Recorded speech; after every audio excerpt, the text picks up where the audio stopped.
Bonjour, moi c'est Lamp Touré, je combats à AEF le 4 février 2023, voilà, dans la catégorie des moins de 70 kg.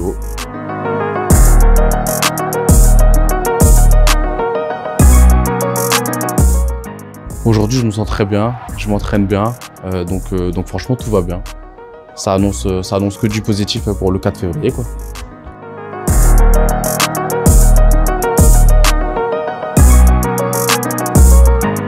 Aujourd'hui, franchement, je me bats parce que c'est ma passion. J'aime ça, tu vois, je kiffe ça. Et je veux en faire mon métier. Donc, je mets tout de côté. Vraiment, je fais les sacrifices pour pouvoir vraiment vivre de cette passion-là, tu vois. Et en faire mon métier. Ça fait quelques années que j'y pense, tu vois. Je voulais avoir une sécurité derrière, donc en finissant mes études. Mais ça, c'était vraiment la sécurité. Et le projet principal, le plan A, c'est combattre, tu vois. Parce que c'est ma passion et c'est là-dedans où je me sens mieux, où je suis le plus à l'aise, tu vois. Je me sens bien quand je me bats.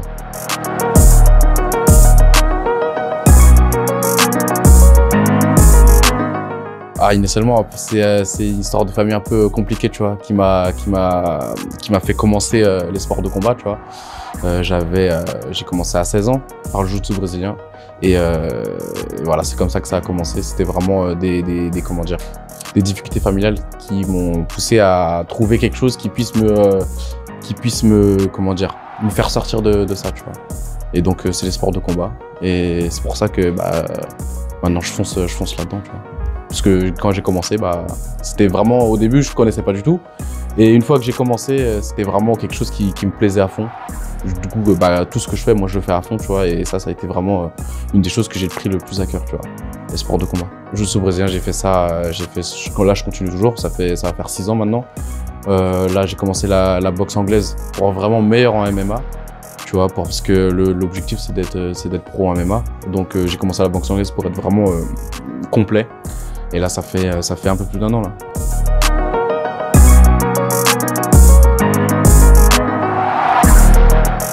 J'ai toujours voulu en faire, tu vois. C'est l'art, c'est le combat ultime, tu vois. La boxe anglaise, c'est bien, il y a du combat, mais c'est pas comme le MMA, tu vois. MMA, c'est vraiment tout. Il y a le sol, il y a la lutte, il y a la boxe. Et moi, vraiment, c'est vraiment pour ça que je voulais faire de la boxe anglaise, c'était pour me plonger dans le monde du MMA et être performant au MMA, tu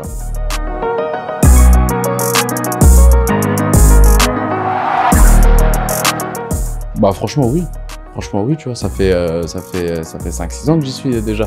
J'y vais, tu vois, l'anglais, j'ai commencé ça en parallèle pour être plus complet, mais j'ai toujours cette base de sol où je suis meilleur, tu vois. Mais en anglais, ça commence à être bien, donc debout, je suis bien aussi, donc je suis à l'aise dans les deux. Donc, mais ça reste, le JB, ça reste ma base, tu vois.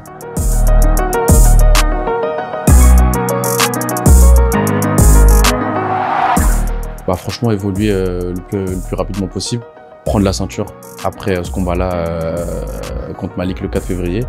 Donc le prochain objectif, ce sera vraiment de prendre la ceinture, tu vois. Prendre la ceinture de ma catégorie et puis la garder, hein, tout simplement. Tu vois. La garder et puis voilà, continuer d'avancer.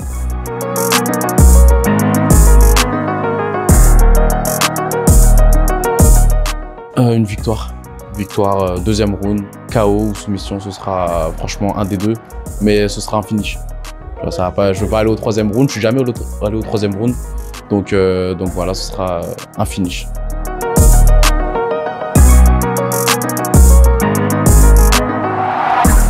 Le premier, c'était une guillotine sur la montée, et le deuxième, c'était un étranglement arrière. Donc ouais, les étranglements, j'ai à cœur sur les étranglements. Si les clés talons étaient autorisées, ça aurait été ça, tu vois. Parce que c'est là où je suis là à l'aise sur les clés talons. Ça vient facilement, tu vois. Et sinon les étranglements. Ouais, carrément. Tant mieux, moi ça me challenge, tu vois. Tant mieux pour moi. Comme ça fait un combat de qualité pour lui et pour moi, tu vois. Donc et puis un combat de qualité pour l'organisation. Ça fait vraiment un combat où il y a une attente. Parce qu'il y a beaucoup de monde qui attendent de voir ce combat, tu vois. Pour l'instant, la plupart des gens ne savent pas qu'on va combattre. Moi, je le sais, lui, il sait, et quelques-uns le savent, tu vois. Mais quand la plupart des gens qui sont, par exemple, sur Twitter ou sur Insta, ils vont voir que ça va être ce combat-là, Malik contre moi, tu vois, les gens, ils vont se dire, putain, ça va être un beau combat. Donc au sol, il va y avoir de l'attente à son niveau, à mon niveau aussi. Donc tant mieux, tant mieux. Ça lui fait une pression en plus, tu vois. Moi, franchement, j'attaque un combat, j'ai pas de pression, tu vois. Peu importe qui c'est en face ou ce qu'il a gagné ou ce que moi j'ai gagné avant, tu vois. Ça me fait pas de pression particulière. Et je sais qu'au sol, j'ai mes armes aussi, tu vois. Donc je me fais pas de soucis par rapport à ça.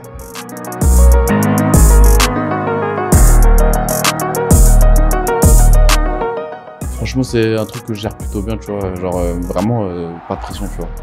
Parce que c'est quelque chose que j'aime de combattre, tu vois. Donc ça me met pas dans une situation où je vais stresser ou je vais perdre mes moyens, tu vois. Au contraire.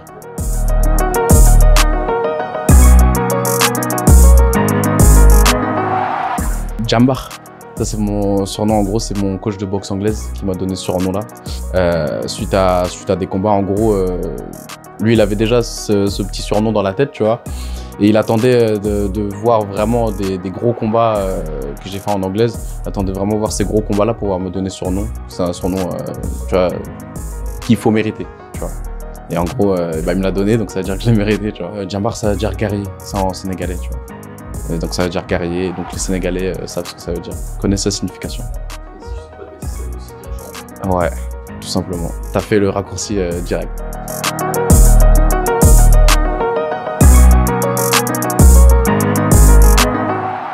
Ouais, carrément. Carrément, parce que je combats toujours face à des adversaires qui sont meilleurs que moi, que ce soit en sparring ou même en combat.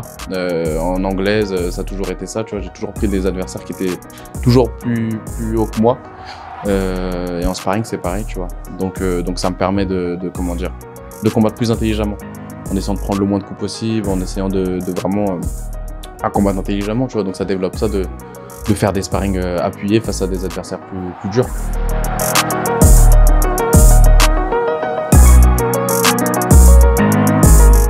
Ouais, souvent. Souvent, même en MMA, j'ai souvent sparé avec des pros, en anglais c'est pareil, en jiu-jitsu pareil, à l'entraînement ou ailleurs dans les clubs où je vais.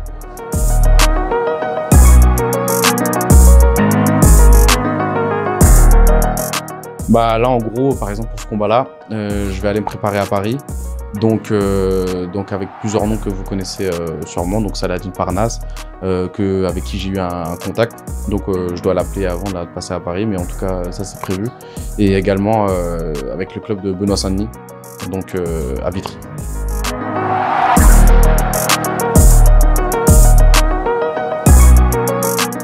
Beaucoup de belles choses, tu vois, du beau combat, faire kiffer les gens au maximum. Mais vraiment des belles choses et montrer que voilà, comment gérer un combat. Et puis voilà, tu vois, faire kiffer les gens. Montrer un gros niveau, parce que les gens connaissent mon niveau au sol. Maintenant, je pense qu'ils vont connaître aussi mon niveau debout, tu vois.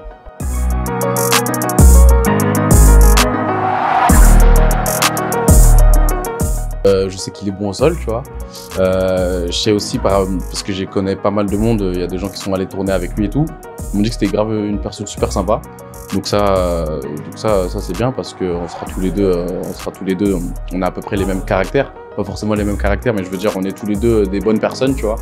Donc maintenant, il faudra qu'on prouve qu'on est des bons combattants aussi. Et ça sera le plus important, ce sera à démontrer le 4 février. Moi, je connais ses qualités. Et je connais aussi du coup ses défauts. Donc maintenant, ce sera à moi d'être le plus intelligent pour mettre ça à mon avantage. Moi, je suis vraiment très content de l'affronter parce que je sais que c'est un bon combattant.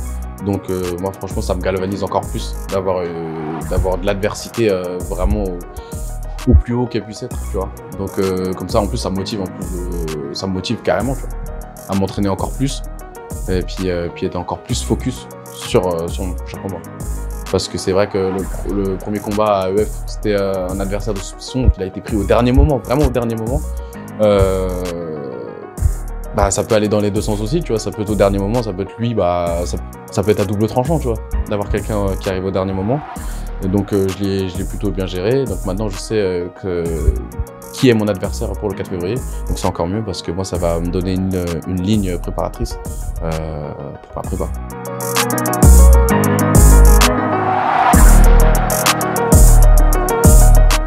On sera les plus jeunes de la carte, donc c'est cool aussi de mettre ça en avant parce que faudra montrer que peu importe notre âge, on a largement le niveau pour faire face à des personnes plus expérimentées. Voilà, ce sera vraiment la fougue de la jeunesse, tu vois, ce combat-là. Mais de façon intelligente, tu vois. Ce sera pas une bagarre, tu vois. Ce sera vraiment un vrai combat. Mais avec deux gars super jeunes et qui ont plein de qualités.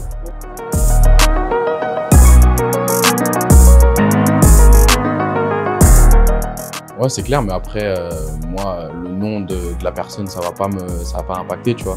Il y a son grand frère et il y a lui. C'est deux personnes différentes, tu vois. Donc même s'ils ont le même nom de famille, ça veut rien dire, tu vois. Ça veut rien dire. C'est des combattants différents. C'est deux personnes différentes. Donc voilà, je me prends pas la tête avec ça, tu vois.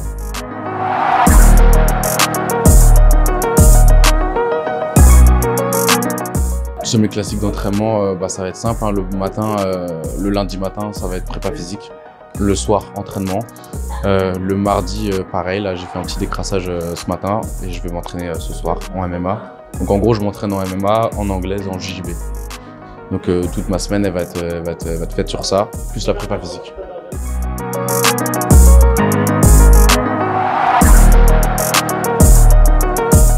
Comme je t'ai dit, je vais aller à Paris pour me préparer. Donc le game plan, il va être simple, hein. C'est en fonction des qualités de mon adversaire, donc le sol et les défenses du but. Donc voilà, le game plan, il va être vraiment basé sur ça. Toute la prépa va être basée sur ça.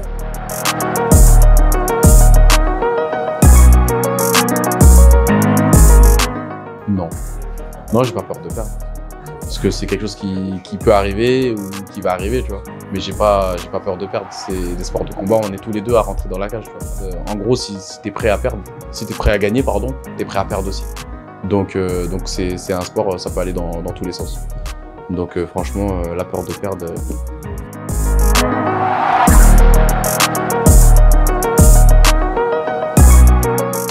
Pourquoi pas, ouais. Pourquoi pas, mais pour l'instant, en 70, je me sens bien. Même le but en pro, ça va être de descendre en catégorie. Donc en pro, je combattrai sûrement en moins de 70 kg, voire peut-être moins de 61 un jour. Mais en tout cas, pour l'instant, en amateur, je suis en 70. Mais ça m'est déjà arrivé de monter de catégorie. La semaine dernière, enfin ce week-end, là, quand j'ai combattu en anglais, j'ai monté de catégorie, tu vois. Donc ça me dérange pas du tout.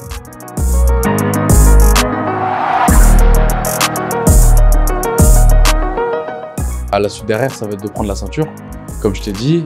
Après, je prépare également un voyage au Brésil. Donc, je vais partir au Brésil. Donc, je vais aller m'entraîner là-bas en MMA. Et puis voilà. Donc, la suite, elle va, dans tous les cas, ça va être une bonne suite pour moi. Tu vois, je vais continuer sur ma lancée et sur mon objectif. Peu importe le résultat, moi, ça va être mon objectif, il est tracé, tu vois. Donc, je sais où je vais et donc, voilà, peu importe le résultat.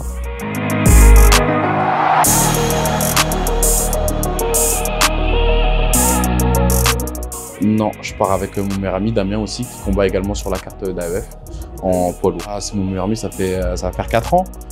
On s'entraîne ensemble, donc lui il est dans une catégorie beaucoup plus élevée, tu vois, il est en moins de 93. Mais franchement, on s'entraîne ensemble tout le temps. On est tout le temps ensemble, que ce soit à l'entraînement ou en dehors.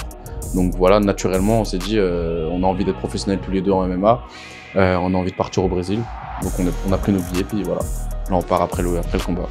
On se motive en fait tous les deux, parce qu'on a tous les deux les mêmes objectifs. Et quand on a des gros objectifs comme ça aussi importants, c'est bien de s'entourer des personnes qui ont également cette mentale-là, tu vois, qui ont envie d'aller loin, et donc tu progresses petit à petit avec des gens qui ont cette mentale-là. Parce que c'est beaucoup de... On dit que le MMA c'est un sport hyper physique, dangereux et tout, mais tout se passe dans la tête en vrai de vrai. Donc faut s'entourer des bonnes personnes pour pouvoir aller le plus loin possible. Et donc c'est ce que j'essaie de faire tous les jours, m'entourer des bonnes personnes et aller le plus loin possible.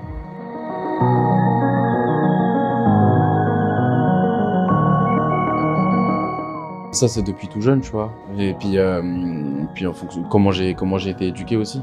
Tu vois, ça a été vraiment une éducation où faut rien lâcher. Tu vois, pour que ça a été dans les études, ça a été dans le travail, faut rien lâcher, tu vois. Et l'entraînement, bah c'est pareil. Le combat c'est pareil, faut rien lâcher, tu vois. Si tu lâches, c'est que t'es pas fait pour ça. Et moi je sais aujourd'hui que je suis fait pour ça.